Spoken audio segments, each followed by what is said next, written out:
Right. And so this is ways people can stay connected to their loved ones. One is storytelling. And so sometimes people might do this around the holidays. I know quite a few of my families, they sit around Christmas Eve, they'll sit and tell stories about their loved one. So telling stories, sometimes at family reunions, they might tell stories about family as well. And then family recipes. This is another fun one that I do with some of the groups that I do at times, is the family recipe. So basically what it is an individual will come to session, group session, and we'll pick a day. So all the individuals in the group will come to session with a recipe from their family member who's died. And we'll all exchange it. Exchange family recipes. And so there's different ways of doing it. You can have them put on a 3x5 card and then exchange it with someone, or you can have them submit it to you before session. So that way you're able to make a copy of it so everyone can have everyone's particular recipe. And so without fail, at some point while we're doing group work, somebody will come into session unexpectedly and say, hey, such and such, I tried the recipe that you gave me of your mom's who died, and my family tried it and we loved it. It was amazing. It was great. And then it's so fun to watch because the person whose mom died, their face lights up and they realize, wow, my mom's living on. Somebody else is enjoying something about my mom. And so it's really a way of connecting the group as well. Just seeing them interact with each other, talking about how amazing it was to cook the dish and to eat the dish, and then to hear their loved one enjoying it, or their people in the group enjoying the dish of their loved one. The next one is writing a letter. This can be very profound for a lot of people, especially individuals who may find it challenging to verbalize what they're experiencing, or maybe finding it challenging to just find the space to mourn and grieve. This can be very helpful for them. And so it's not always necessarily writing a letter. It could be a painting. Maybe they do a painting of the love that they have for the person, or the thankfulness that they have towards the person, for people who may not enjoy talking as much. And so writing a letter, there's different ones. There's an I love you letter. There's an I'm thankful for letter. There's an I miss you letter. There's also if you could see. And this one's mainly geared towards people who's lost a sibling, or people who's lost a parent, or people who have lost a partner. So it's more of, if you could see our child right now, they are graduating from high school. I wish you could be here right now. This is the accomplishment they've made this year. Or I wish you could be here and you could see what our grandchild did last week. So it's more of if you could see them now, kind of letters. And then the last one is our dream came true. Kind of the same concept. Our dream came true. Our child graduated from college. Our dream came true. We were able to run the business the way you wanted to be ran. And then another one is legacy. Legacy can be very important to a lot of people. And so the legacy could be, like we had mentioned before, starting a nonprofit organization, donating to organizations that the person may have identified closely with. Again, that's how hospital boards are named. Many times people have donated and hospital boards are named after that individual. Linking objects is also another one. So finding those objects that bring comfort, that bring connection to that person. So it could be a picture. It could be, in my case, it could be my grandma's hat. It could be pretty much any object that person identifies as connecting them to their loved one and bringing them comfort and peace and calmness as well. The next one is planting a tree. I had the opportunity to connect with someone from the UK, and they were sharing with me how when their father had passed away, they ended up selling the home, and the family that moved in planted a tree there. They had planted a tree just before they moved, and the family that had moved in kept the tree alive. And every year they'll send them a picture of the tree. And it just brings the family comfort knowing that that their dad is living on in some capacity through that tree. And so sometimes planting something can be very powerful to a lot of people. And then painting. Painting can also be very therapeutic as well. And so sometimes when a client comes in, it's not always about let's sit and talk. Sometimes it can be even more powerful for them to paint. I know there's this one client I was working with, a teenage client. I had been working with her for about 3 months before she said a word. So the entire time we were painting, she would walk in, she would paint, and then she would leave. But the amazing thing is as time went on, her paintings went from really dark and morbid to now having green, having flowers, even some moments having hearts. And again, we didn't say that one word. And then about 3 months into sessions, she finally began to talk. I asked her, all right, you want to go ahead and paint today? I asked her the same question every time. And she said, you know what? No, I don't want to paint today. Of course, I was taken back because she usually just nodded and went straight to the painting table. But this particular day, she said, no, I don't want to paint today. And she talked. And then she ended up becoming one of those clients who talk and talk and talk so much that we're leaving the door and she's still talking. So sometimes painting can be the doorway to helping our clients process things. Because maybe talking is just not a good fit for them. And that's perfectly fine as well. And then rituals. Rituals is another one, kind of going back to culture and how that can play a role in mourning and grieving. And rituals can also be another one. We talked a little bit about rituals as far as having memorial services, having homegoings, funerals. Those can be considered rituals as well. Some people, maybe on the anniversary, they might release doves or might release balloons. It's different for everyone. So helping our clients identify what is a ritual you like to do this year, maybe at the person's birthday, or maybe at the anniversary of their death, or maybe at the holidays. What's a ritual you like to begin? Sometimes that can be very triggering, the holidays, because maybe there are certain things that they used to do as a family.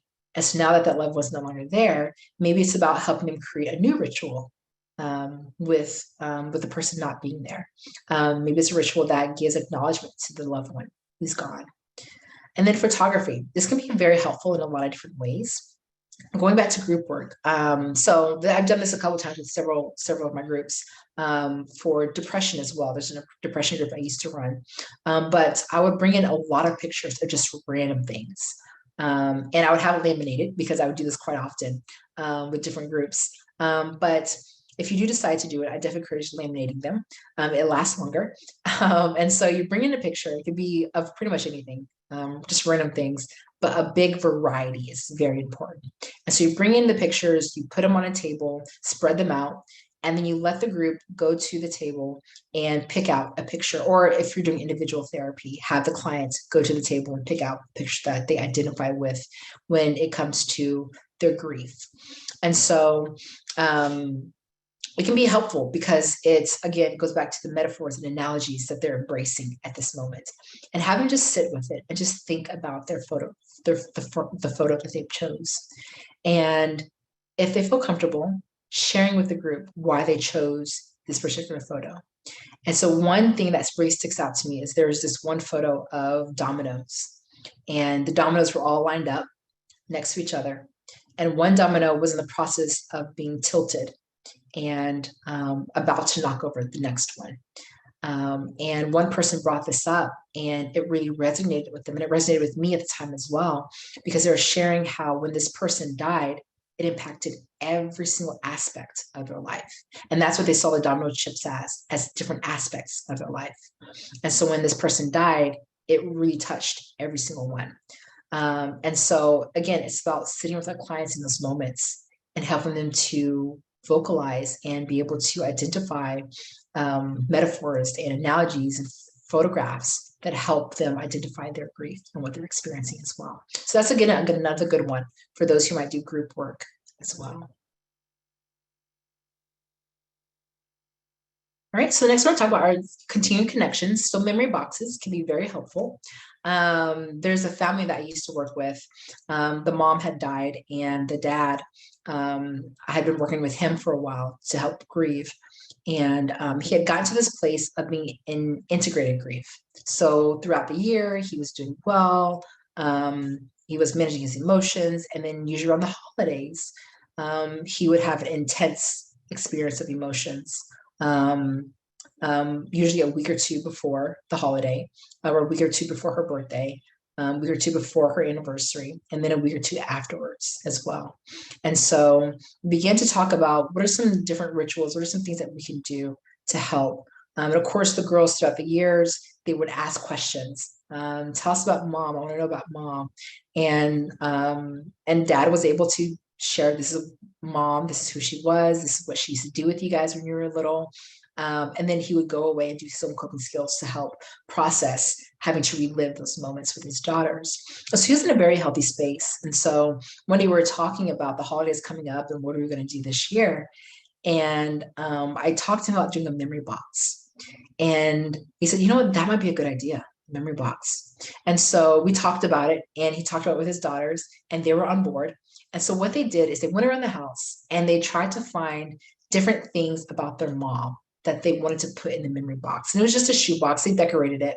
Mom was a big Harry Potter fan, so it was decorated with Harry Potter on the outside. And in this box, they had all types of things of hers. They had scrunchies of hers. They had, because she used to take one of them to soccer practice, and she used to always wear her hair in a ponytail. So they had a scrunchie in there. They had pictures of mom. They had even got to the place of writing letters to mom and pictures, and drew pictures, and they would put it in the shoebox as well. Well, the shoebox got overloaded, so they made another bigger box as well. And so around the holidays, what they would do is they would pull out that memory box, and they would just pull everything out and just reconnect with mom. And dad would tell stories about mom. There would be pictures of mom back in high school, and he would talk about what mom did in high school. And the children, they heard these stories year after year, but still it was something that they enjoyed. It helped them to reconnect with their mom that wasn't there anymore. So memory boxes can be very powerful, especially when it comes around the holidays, to pull out and to review and to relive some of those memories, especially when it comes to children who may not have had a deep connection with their parent because they died early. And then the next one is Memorial Acrostic Poem. This is the fun one as well. We can do this with groups as well. And so actually we're gonna do this one together. So if you guys could, go ahead and pull out a pen and a paper, or you can, if you're on the computer, maybe you can pull up a Word document. But just for a moment, I want you to think about a loved one that has died.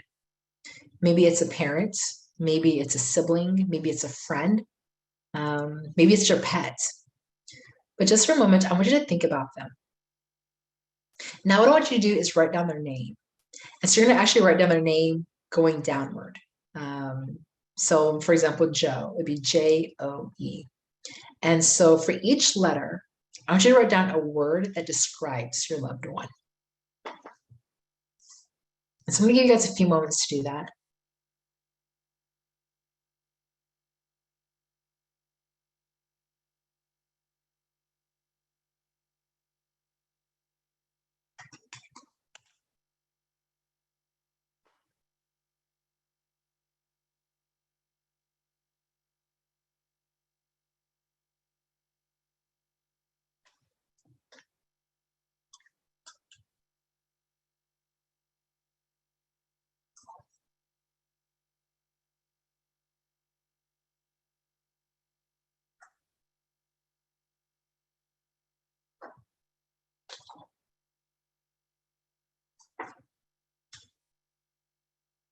Okay.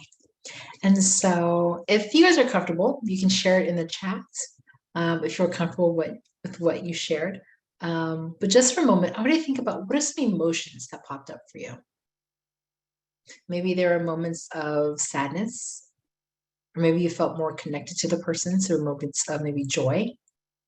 Maybe there's some memories that may have popped up, some situations that you guys experienced that made you think of that word that described them.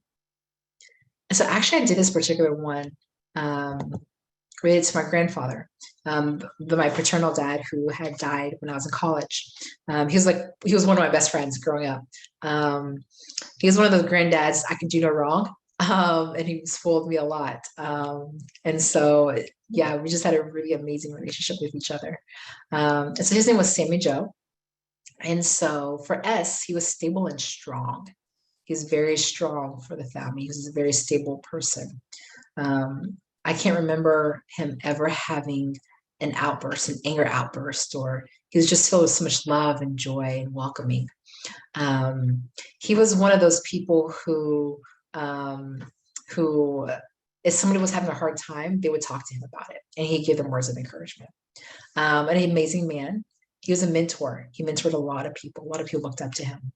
And he was memorable. He was one of those people that people always could remember and would tell me stories about him. He was innovative. So my parents, like I had mentioned, they grew up in a small country town in Arkansas called Cotton Plant. And at the time, we had a lot of land, and he would have just a get together of people just coming out, having a barbecue, and just eating together. And it became such a big deal that they decided to have a day called Cotton Plant Day. And still to this day, every year, people come together and they have food, a parade. There's music, there's just the time for people to come together and gather.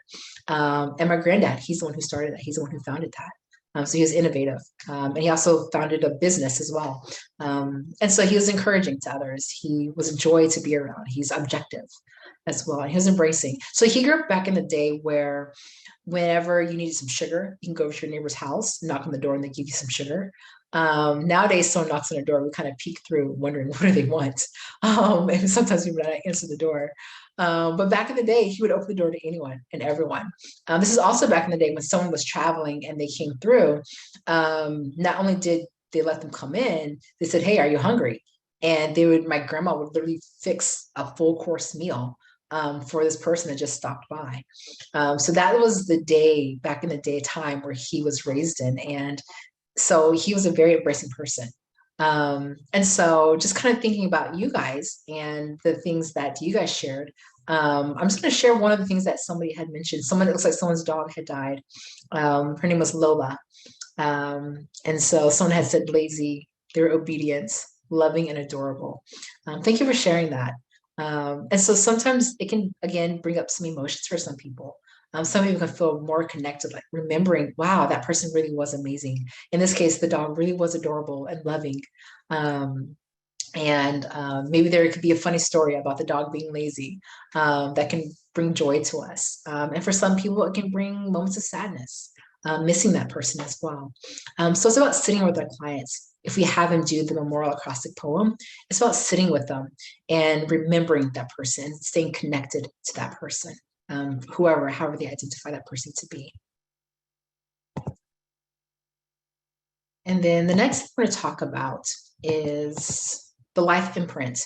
So going back to someone mentioning the abuse. And so this one can be very helpful for individuals who have a parent or a loved one a parent who was abusive towards them in their childhood. And now that they're an adult, maybe they have an estranged relationship with their parent, and their parent has died. So this is a good intervention that we can do with them. Or a child who has lost a parent, and maybe they didn't know their parents that well.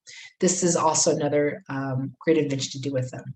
And so the concept behind Life Imprint is that we as individuals, we are all bits and pieces of other individuals.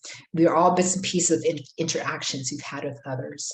Other people have impacted our character, our values, our morals, how we view ourselves, our own identity.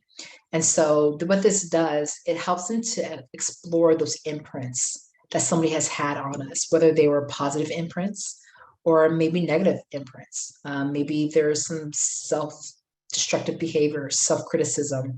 Maybe there's some distrust or fears that other people have imprinted on us. So this gives an opportunity for people to kind of explore that a little bit more. And so just for a moment, we're actually going to do this activity together. So just for a moment, I want you to think about the person who you've lost. It could be a friend, it could be a family member, it could be a relative who you haven't seen in a long time, maybe an estranged relative. So I want you to go through and just pick which one. So what the person does is the person whose imprint I want to trace is, and you write down the person's name. And then we're just going to pick one or two. So it could be a mannerism, the way the person spoke, their communication style. It could be their work ethic. or pastime activities. So I'm going to give you just a moment to identify the person and identify which one you'd like to do and write down. It could be a word or a sentence that little imprints that they left on you.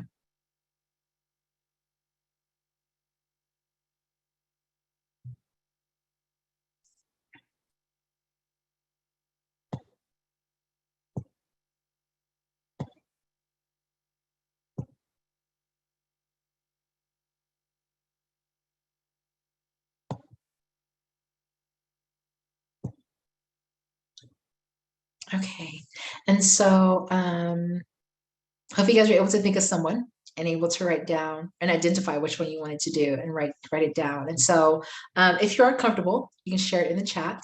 The one I'm going to do is my granddad. And the one I chose was values. He was one of those people who, again, opened the door to anyone and everyone. And that's something I try to embrace now, trying to help people as much as possible. Yeah, being kind, just being a kind person can go a long way, especially in the world that we live in today. So that's a value that I got from him. It's just simply being kind to people and showing love. So somebody had shared, yeah, if you guys are comfortable sharing, if not, that's perfectly fine. And so kind of while you guys are sharing, I do want to make a mention that there's different ways of doing this. So sometimes we can have people talk about it. Sometimes people might do a documentation of some sort. So maybe they may write the person a letter saying, thank you for giving me these qualities. Thank you for giving me these characteristics. Or sometimes it could be a survey. This is it's fun to do this with children because they can do multiple copies of it and then do an interview. So they might interview the remaining parents. They might interview an uncle or an aunt, or they might interview a grandparent and say, what are the mannerisms that I have of my mom? What are the mannerisms I have of my dad?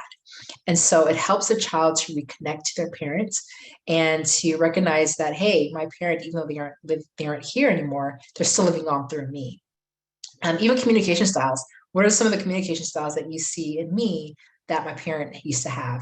And maybe you guys can think of that yourselves. Maybe there's your child and you see, oh, my child picked it up for me. I talk that way, or I have that same hand gesture, or my partner has that same hand gesture as well.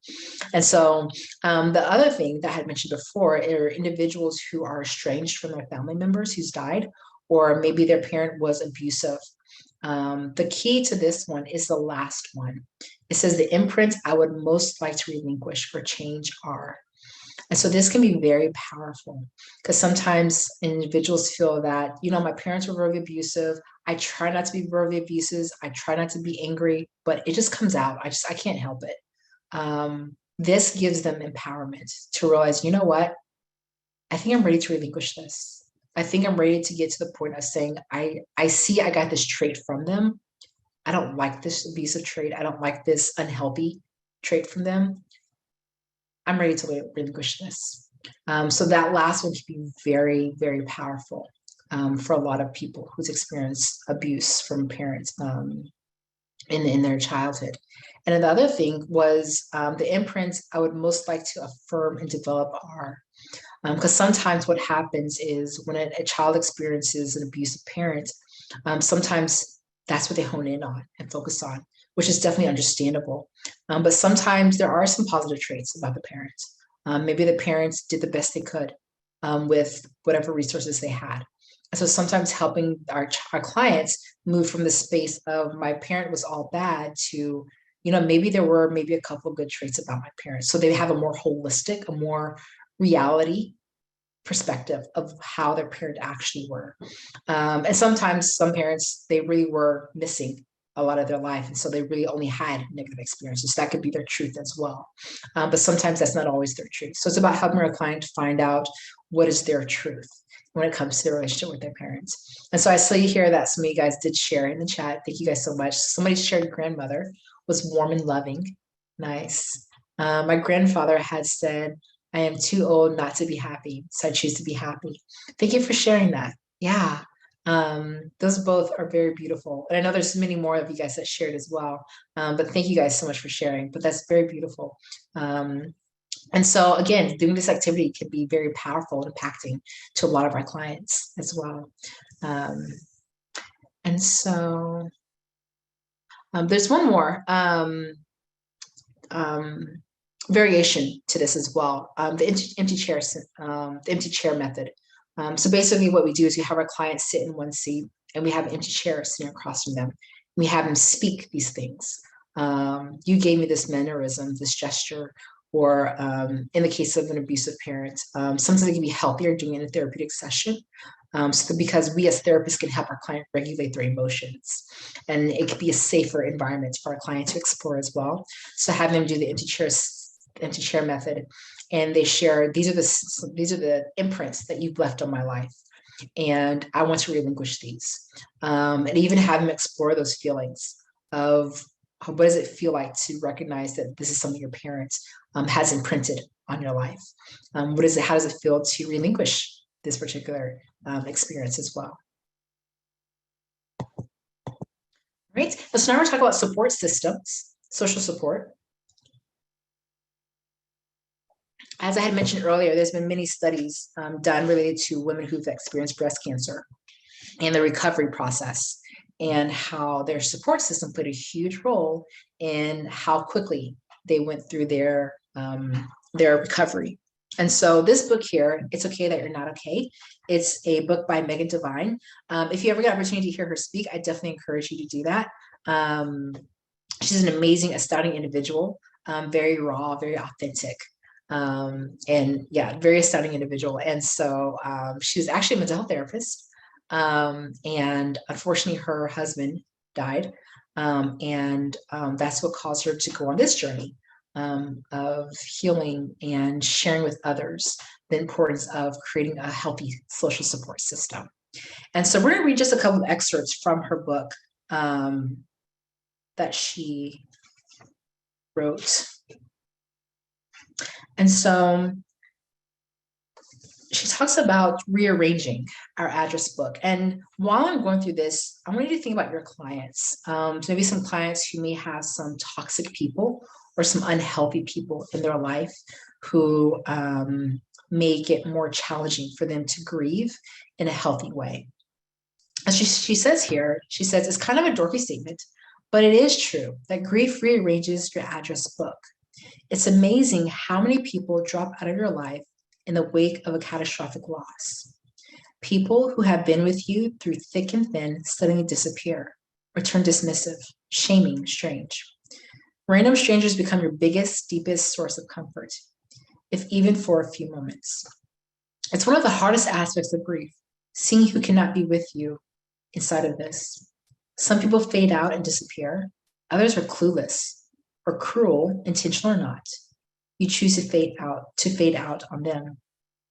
And later on, she ends up talking about how grief can be incredibly lonely. Even when people show up and love you as best they can, they aren't really with you in this. They can't be. It is so very much bad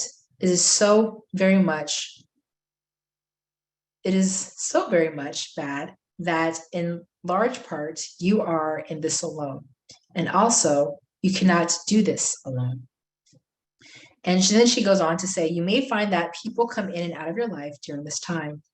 They are people who are instrumental in helping me survive those first few weeks, who eventually moved back into their own lives for their own needs. They came into my life for a time, and then we let each other go. It hurt. It hurt that they had their own intact lives to get back to. But for a time, I was everything for them, and I knew it. Good people will show up as they can and for as long as they can. And so that can be very helpful for some clients to hear, that sometimes the people in our social circle, they do the best that they can. Sometimes they may distance themselves because they may not be for sure how to support. Sometimes they may seem cruel, intentional or unintentional, but it's because they may not know how to give support.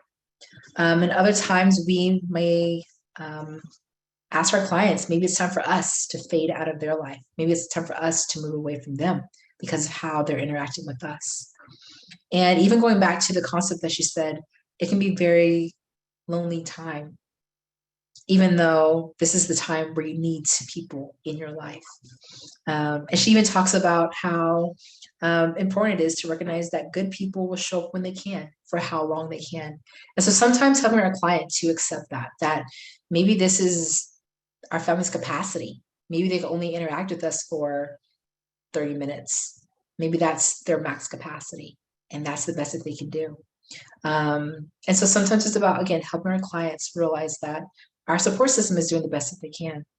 And then also, there's the other component that she talks about in here as well, that we're talking about in a moment, is this concept of what is it that we can do to help educate our support system, to help our support system learn how to validate our emotions, teaching our support system how to reduce criticism and increase support, increase healthy interactions as well. And so one of those sections that she talks about in here, again, I highly recommend getting this particular book because she gives concrete try moments that we can embrace. So one of the things that she talks about is when we come across an individual who may not be supportive or may be intrusive, because some of our clients, they have family members who are very intrusive, saying, do this, don't do this, why are you doing this, why are you doing that? And so in here, she gives language that we can actually share with our clients to be able to share with their loved ones. And so one of the examples that she says is, I appreciate your interest in my life. I am going to live this the way that feels right to me, and I'm not interested in discussing it. I am happy to talk about something else. And so here we can see that she's very specific about, I appreciate your interest in my life, but it's not a really good fit for me. Let's talk about something else. Let's change the subject. And it takes practice many times for many of our clients to get to this place of setting healthy boundaries with people in their social circle. So it's important for us to sit with our clients and ask them, what would it be like to set a boundary with this loved one? What would it be like to educate this loved one on how to show you support? What are some thoughts? What are some feelings? What are some fears you might be having? Because some people might fear that the person might reject them, or the person might not respect their boundaries. And so again, it's about sitting with our clients in those moments and asking them, well, how do you want things to look? Going back to that anticipated trajectory, how do you want things to look? And of course, our clients know their family better than they know us, better than we know their family. So it's important that we ask our clients, how will your family member react to this? How do you think they're going to react? And some clients are able to say, yeah, they're going to react positively. And some clients are, they're not going to enjoy that statement. They're not going to embrace me saying that to them. They might even find that disrespectful. So it's about sitting with our clients and helping them to identify other alternatives as well. And then the last thing I'm going to read out of this, she shares, is that this concept that we have here in the US, in the Western culture, is how grief is an illness. Grief is something that needs to be fixed. As she says, we've got a medical model in Western culture that says that death is failure. We've got a psychological model that says anything other than a stable baseline of happy is not okay. Illness, sadness, pain, death, grief. They're all seen as problems in need of solutions. How can you possibly be expected to handle grief with any skill when all our models show the wrong approach? Grief is not a problem. It does not need a solution. Seeing grief as an experience that needs support rather than solutions changes everything. And so sharing this with our clients can be very empowering in helping them create a support system that's helpful and beneficial to them when they're able to realize that it's a natural process. It's a natural experience to grieve, and it's not a problem. It does not need a solution. It raises an experience that needs support. And when we're able to help our clients get to this place of acceptance, accepting that it's a place that we experience, a place that we need support, it makes it a lot easier for them to set those boundaries because they believe in what they're saying. They believe in the boundaries that they're setting. Because what happens sometimes is an individual will come in and say, well, you should do this, you should do that. And they take that as truth sometimes. But if they find their own truth, whatever that might be, it helps them to be more firm in setting that particular boundary. And so an example I'll give is there's a friend of mine that I knew several years ago in college. She was married for about a year or two. So there's still a kind of, I guess you say newlyweds, not really, a year or two. And unfortunately her husband died. And she was my age, in her 20s. And she was a part of multiple organizations and groups and spiritual groups. And the spiritual group that she was a part of shared with her that, you know what, it's unfortunate that your husband died, but you're beautiful, you're young. I'm sure you'll find someone else soon. And they would make comments about, there's this young man that I know, I should introduce you to him. And so they're really trying to get her to move quickly through her grieving process to find someone else to marry. Because again, it's human nature for us to want people to be happy, to want people to not be sad. And so that's what they were trying to do, make her feel happy by finding another partner quickly.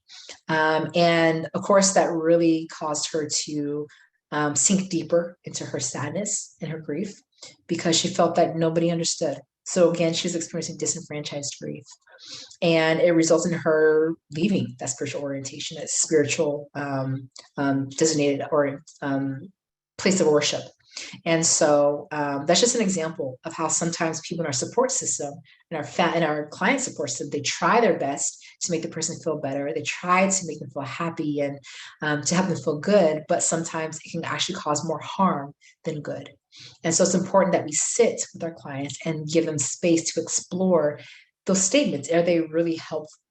Or are those statements more detrimental? It can be very helpful for our clients to sit and to acknowledge that as well. And so here we're going to take just a moment to take a look at connecting with our clients virtually. Again, we are a part of their support system as clinicians, as people in the community. And so sometimes when we are working with people in our community, sometimes it can be virtual. And so the question is, can we be present? Can we show compassion? Can we connect to our clients virtually? And so in the chat, I want you to share your thoughts. Do you think this is something that we can do virtually? Can we truly be present? Can we truly show compassion and connection with our clients virtually? Someone says absolutely. Yeah, I'm seeing quite a few yeses. Sure, many yeses. Yeah, so you guys are absolutely correct. We definitely can. And so some of those things are nonverbal. We can lean in and truly show that we're present with them. We can nod. Those nonverbals can go a long way. When our client is saying something sad, showing sadness on our face. When our client is sharing a memory and it's a happy memory, we can be excited, show a smile. Like, yes, we're right there with you in this memory. And we hear the joy and excitement in your voice. And it's bringing joy and excitement to me as well. So there's definitely a lot of nonverbals that we can do as well. I know there's a client I was working with way back when COVID first started. We had initially started working together in person, and then we transitioned to virtual because the office had shut down. And her husband had died, and she was growing through the grieving process. And we were actually transitioning to biweekly because she had made so much progress. And so we were having a biweekly session, and we were in her home. And she showed me the space that she had created for her husband. I try not to tear up for this part, but it was just a beautiful moment because she had talked to me about the space that she created for her husband. She had pictures and his favorite jacket and just different awards that he had gotten. And she had told me about it in session. But for me to be able to sit with her virtually and to be in her home, to see her pick up her phone and show me this space that she had created for him, it was just a whole nother level of intimacy and trust and connection and rapport that we built in that moment. Because she was able to show me each of those individual things, and she was excited to show that to me. And it was an embracing moment. And so I want to encourage you guys to take advantage of those times, take advantage of those moments where we're able to be in our client's home. And so when our clients come in and say, man, I feel overwhelmed, my child is consistently interrupting, my child is consistently doing this and doing that, and we're sitting with them in their home and we're seeing it happen, it helps us to be able to validate them a whole lot more, saying, yeah, I see the stress, I see the interruptions, I see the challenges, I see you doing the best that you can. It definitely helps building rapport when we're able to see our clients in their natural space. And the next question is, what are your thoughts about self-disclosure when touched by what a client has shared? What are your thoughts about that? I know some people are open. Yes, give a lot of self-disclosure. And then some people are cautious about self-disclosure. And again, it's about supporting our clients.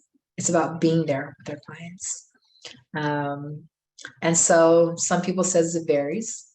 I'm seeing someone says that they personally like it. And you're right, it varies. Yes, it can be helpful. Thank you for sharing that. And so it depends on the client. Every client is different. Some clients, they enjoy being able to hear other people's experiences. They learn from other people's experiences. And so sometimes self-disclosure can be helpful in their grieving process and healing process. And then other clients, they're geared more towards, I want this entire session to be about me. And you know how other people deal with stuff, that's how they deal with it. I want it to be focused solely on me. And so it all depends on the client. And our question to ask when we give self-disclosure is why? Why am I disclosing this information? How does this benefit this interaction? How does this benefit my client therapeutically? How does this give them support? And sometimes it can give a lot of support. So it's important that we're mindful about that and be in the present moment with our clients. And then another thing to keep in mind as well is when our clients are sharing something with us, how much of our reaction do we share? There's some therapists that I've met throughout the years, when a client is sharing something with them and they feel touched, they will cry in session with their clients. And they will let them know, wow, that really touched me. Thank you for sharing that. And there's been times where a client has shared something about their loved one. And I said, wow, thank you for sharing that. I'm going to take that message and I'm going to give that message to other people when I find the opportunity to do that. So it helps our client realize, wow, my loved one is going to live on through this message that's being shared with other people. So there's many times where self-disclosure can be very helpful and very beneficial. And then again, other times it can not be beneficial. There's some clients that I've met who's come in and said, yeah, my therapist, they basically just talked about themselves the whole time. They just talked about what they experienced the whole time. So it is important that we do find a healthy balance between self-disclosure and non-self-disclosure. And then another method that some people have used, and I've used this a couple of times too, is when we find that there's a story or an experience that can be beneficial for our client to hear, but we may not necessarily want our client to know that it's us experience it. Sometimes we can say, well, there's this individual I worked with, or I remember this individual that I once knew who experienced X, Y, and Z. And so sometimes that can help our client to hear the message. So there's one client in particular I'm thinking of who I usually do this with. She's the kind of person who is a people pleaser, and she's always about making people feel better. So I knew if I self-disclosed in this moment, it would go from her focusing on herself to saying, oh my goodness, I'm so sorry to hear that, Tiffani. How are you? And so now the session becomes about me and her comforting me, even though this experience happened years ago and I've worked through it. And so sometimes some clients will end up doing that, like, oh, I'm sorry you experienced that. So it's important that we're mindful of who is our client. Are they a people pleaser? Are they going to switch and focus on us? And so sometimes using a third person to describe a situation can be helpful, so it doesn't become about us and them trying to comfort us or them trying to help us to feel better in that moment. So yes, it definitely varies, and there are definitely some pros and cons with self-disclosure as well.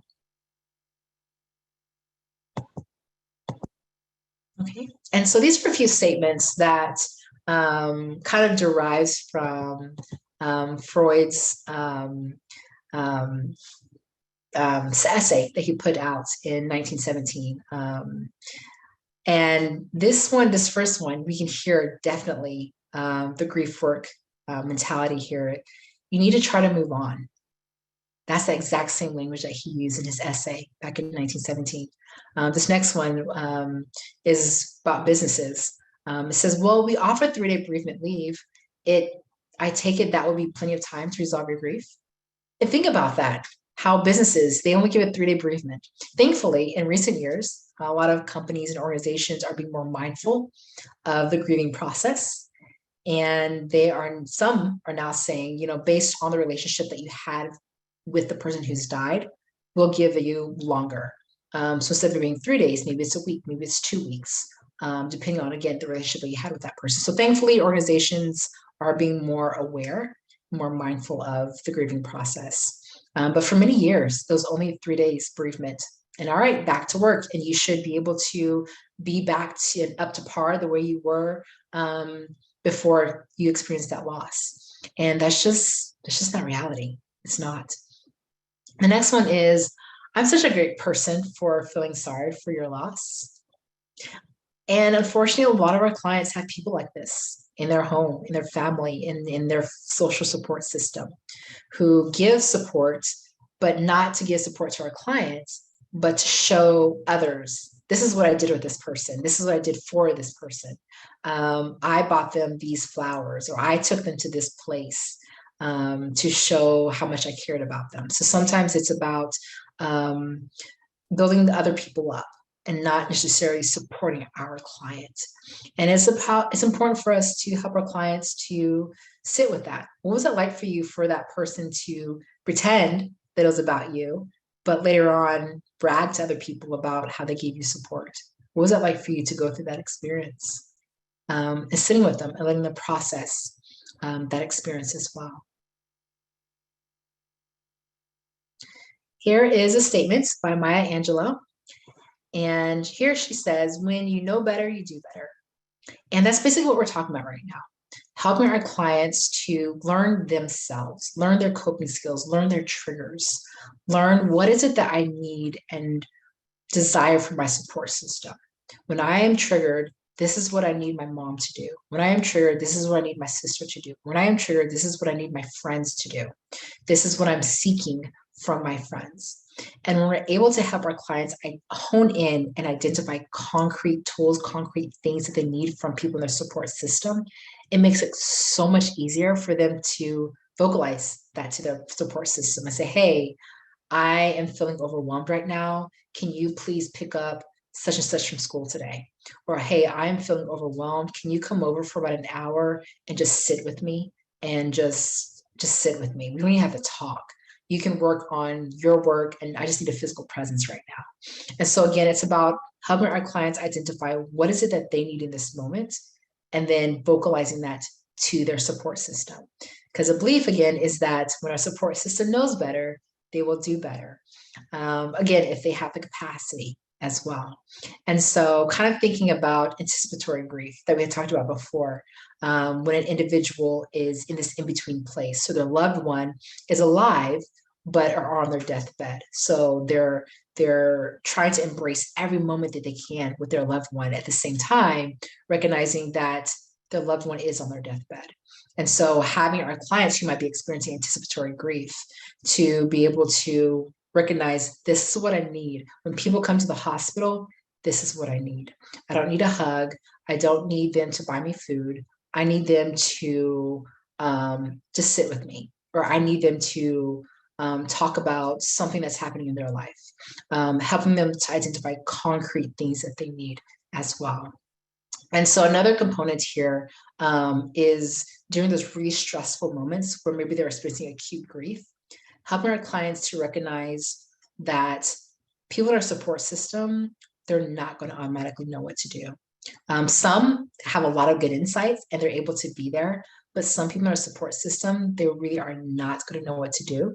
And it's important for our clients to be able to have an understanding of the importance of removing themselves from those situations. Going back to what Megan Devine had said in her book, It's Okay That You're Not Okay, when she talks about sometimes we have to remove ourselves from people in our support system because maybe they are more toxic, maybe they aren't as helpful as we need them to be.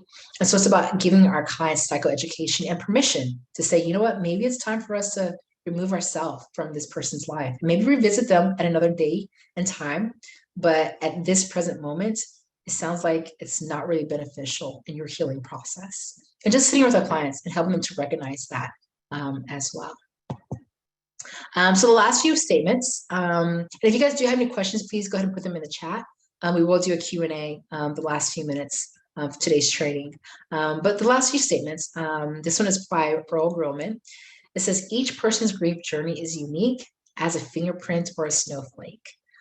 So again, going back to meeting our clients for who they are as an individual, not assuming because you come from this background, because you come from this spiritual orientation or this culture or this race, you're automatically going to have this experience. It's truly about meeting our client where they are. And the next one, you never stop loving someone. You just learn to live without them. And that's basically what we've been talking about today. It's not about solving our client's grief. It's not about stopping their grief. It's about learning to live with the grief, learning to live with their loved one not being here anymore. And the next one is acknowledging someone's loss validates their pain. And that's all we're doing today. It's talking about how do we acknowledge someone who's lost something? How do we validate their pain? And many times in that acknowledgement, it helps them to get to a healthier place. It helps them get through those moments. And so this is a case study. I definitely encourage you guys to check out. It's an individual that I worked with just several months ago. And thankfully he's at a healthier place now. But when I put up these case studies, I intentionally picked these specific ones out because we can see the different types of grief. We can find the different types of models. We can look at how ethics play a role in some of these things as well. And we can also look at different interventions. So I definitely want to encourage you guys to take a look at these case studies when you guys get an opportunity. And so these are the resources that I had mentioned before. And so on the one side are the websites. I definitely encourage you guys to not only look at it for yourself, but also for your clients as well. A lot of these websites do have support systems. Most have book recommendations, different articles as well. You can read magazines that they can order. I know Psychology Today, our clients can actually order magazines from there. But What's Your Grief is an amazing organization. The founder of that, Leitza, I had the opportunity of connecting with her several weeks ago, but she founded this particular organization in Baltimore, here in Baltimore. And again, very amazing resource, a lot of great information on there, whatsyourgrief.com. I definitely encourage you guys to check it out or even provide that resource to your clients as well. There's a part on the website where people are able to share their experience with loss. And it's very powerful, very impacting for a lot of clients to be able to have access to that. And then on the other side are different books of recommendations. And so there was one book somebody had asked about during Q&A about grief groups. And so the name of the book is not actually up here, but the name of the book is Grief and Loss Support Group Facilitator Manual. That was a mouthful. I'll say that again. Grief and Loss Support Group Facilitators Manual. And it is a book by Susan Hansen. It's Hansen.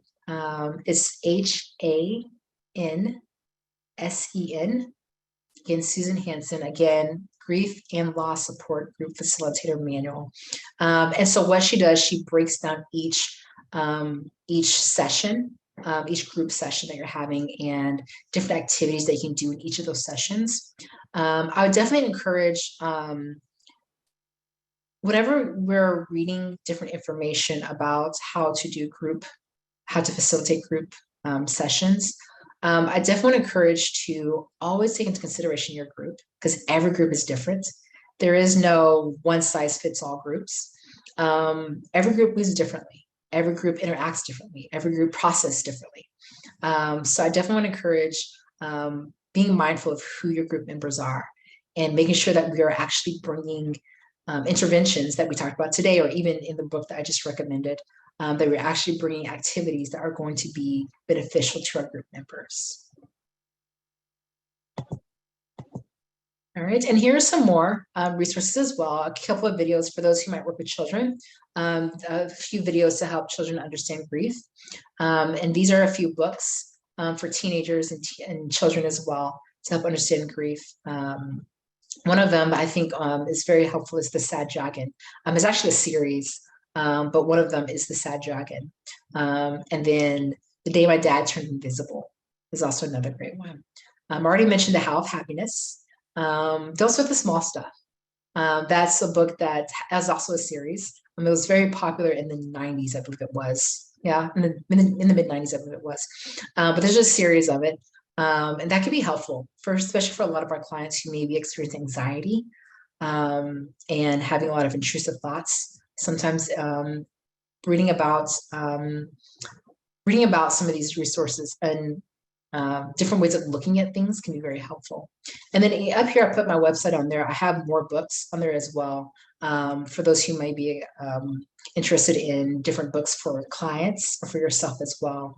And my website is missdilworth.com /therapy resources for trauma and grief. And so I also have some books on there as well related to trauma. And so there's one last quote I'm going to leave you guys with, or two last quotes. So this is by Vicki Harrison. The quote is, "Grief is like the ocean. It comes in waves, ebbing and flowing. Sometimes the water is calm, and sometimes it is overwhelming. All we can do is learn to swim." And that's so true with grief. By Elizabeth Kubler-Ross. There is no trajectory of this is how it is. You go to this stage, and this stage, and this stage. It really is ebbs and flows. Sometimes it's calm, sometimes it's overwhelming. It's definitely non-linear when it comes to grief. And this last one is by John W. James. He says, "We're taught how to acquire things, not what to do when we lose them." And that's so true. Just thinking about your life, we're taught how to get. You get this, you get that. You work hard and you get this. But many times we're not taught how to lose things. And so that's what we're doing now. We're learning, we're getting psychoeducation so we can share with our clients how we can move through the grieving process. And these are the resources. And again, if any of you guys want to connect with me, you're more than welcome to. This is my email, tiffani.dilworth@yahoo.com, or my website, missdilworth.com. I also do a 3 times a week. I do a session where clinicians, I know many times we can fall behind on our notes. And so I do sessions where it lasts for 40 minutes. And we just come together and work on doing our notes to make sure we stay caught up during our week. And so at this time, I'm going to go ahead and turn it over to Q&A. Let's see if I can stop the share. And I'm going to pull up the chat. So if you guys do have any questions, you're more than welcome to go ahead and put them in the chat. And go from there.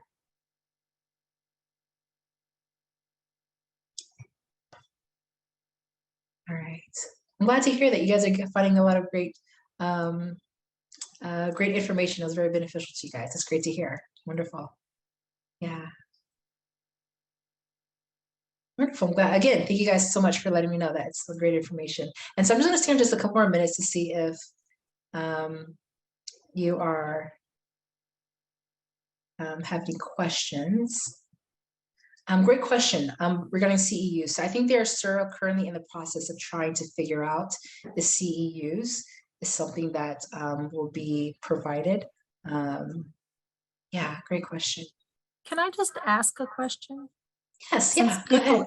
People are giving you all kinds of information or accolades. What would you do for ongoing grief for a parent who has an adult child who is constantly relapsing for poor choices involved in legal issues and poor moral choices? So you have periods of high hope and then failure, and then periods of high hope and then failure. So you're constantly like this pendulum. Yeah. and the whole family goes through periods of, oh yay, everything's going great, and then crash and burn. Yeah, How great would you deal with question. that grief? Yeah, great question. It's great that you're able to recognize that it is grief. Many times people think, oh man, it's just the experience of having a life, but there's a lot of grief attached to that. And so, of course, I don't know your clients, you know them better than I do, but it's important that we help our client to identify their anticipated trajectory. Going back to narrative therapy that we talked about, how did you envision your child's life to look? How did you envision your life dynamic to look with your child? What was your expectations? And then help them to acknowledge that that's not what's happening right now. And so how does it make you feel? What are some thoughts that you're having? And then helping them to identify, what do you want life to look like? And so sometimes that can be challenging for them to figure out how they want life to look like, because many times they go straight towards, well, I just want him to do well. I want him to be better. But it's more about what's in our control. What is in your client's control? And what we can control is our thoughts, our emotions, our actions. And so I would encourage a lot of mindfulness techniques about being in the here, the now, the present moment. And also grieving the loss of your child, grieving the loss of, this is what I expected from my child. This is what I thought of my child was going to do when they got older. And then also exploring identity as well could be helpful, because sometimes some parents see their child as a reflection of them. And sometimes parents see their child as an extension of them. And then some parents see their child as their own entity. And it's not a reflection, it's not an extension of them. So sitting with her and seeing, how does she view her child? And sometimes if it is an extension of them, or they see their child as a reflection of them, it can intensify the grieving process even more. So it's important that we're mindful of that, and our client is mindful of that as well. And so it's about helping our clients to separate ourselves and realize they are their own individual and they're making their own decisions, and how to, we as a family, as a unit, come together to support each other. So maybe I need just a day of just getting away from everything and just unwinding and not thinking, not dealing with any of this, and just separating myself. Or maybe I need a day of just cuddling with my partner, or cuddling with my other children who I have access to. So sometimes it's about focusing on what is it I can do to help regulate my emotions, because I can't control what's going on with my child. So narrative therapy can be very helpful in that as well. Yeah, great question. And so I do. Oh, I'm sorry. We also encounter parents of children with intellectual disabilities or developmental disabilities, and their ongoing grief with the loss of the dream of the possibility of who their child might have been had they not had the ID or DD condition or diagnosis. Yeah. Thank you for sharing that. Yes, and you're right. That definitely does happen quite a bit across the board. And the main thing is their support system. Making sure they have a healthy support system. And thankfully, there's been a lot of organizations being founded to give that support as well. And again, it's about helping them to be able to mourn and grieve. So that's where companioning model comes in at, and just sitting with them in that as well. And so thank you again, you guys, so much for these questions, amazing questions. If you guys want to connect with me, again, my email is tiffani.dilworth@yahoo.com. Somebody asked in the chat, do I do consultation groups? Actually, I do not do consultation groups, but I'm sure that there are many resources out there that do consultation groups for clinicians. Great question. And so at this time, I'm going to go ahead and I guess we'll go ahead and end it. I don't know if someone's going to come back on to give me last words. No, thank you so much for this training today. I can speak for everybody in saying that it was amazing and very informative. And we really, really appreciate your time. Thank you. Thank you again so much. I really enjoyed this. I hope you guys all have a great day, and take care of yourselves.